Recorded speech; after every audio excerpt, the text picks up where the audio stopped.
ஆட்சியில் அனைத்து நிலை மக்களும் தெருவில் வந்து போராடும் நிலை உருவாகி இருப்பதாக கூறியுள்ள டிடிவி தினகரன், தமிழ்நாட்டில் உள்ள இருண்ட ஆட்சியை அகற்றுவதற்காகவே இந்த பொதுக்கூட்டம் நடைபெறுவதாகவும், ஊழலை தவிர வேறு எதுவும் இல்லாத திமுக ஆட்சியை வீழ்த்த பிரதமருக்கு உறுதுணையாக இருப்போம் எனவும் தெரிவித்துள்ளார்.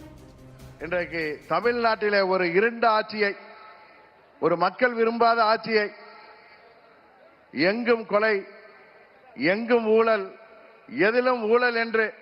தமிழ்நாட்டிலே சட்டம் ஒழுங்கு இருக்கிறதா என்று அனைவரும் பயந்து கொண்டிருக்கின்ற ஒரு ஆட்சியை,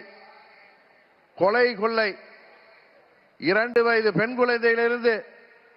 வயது முதிர்ந்த மூதாட்டி வரை இன்றைக்கு பாதுகாப்பு இல்லாத ஒரு ஆட்சியை, எங்கும் போதை,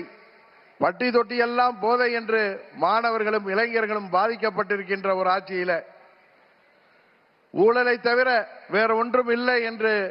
இங்கே மக்கள் வருந்துகின்ற ஒரு ஆட்சியில, இன்னும் சொல்ல போனால் அனைத்து நிலை மனிதர்களும், அனைத்து நிலை மக்களும், விவசாயிகள் முதற்கொண்டு அனைத்து நிலை மக்களும் தெருவிற்கு வந்து போராடுகின்ற,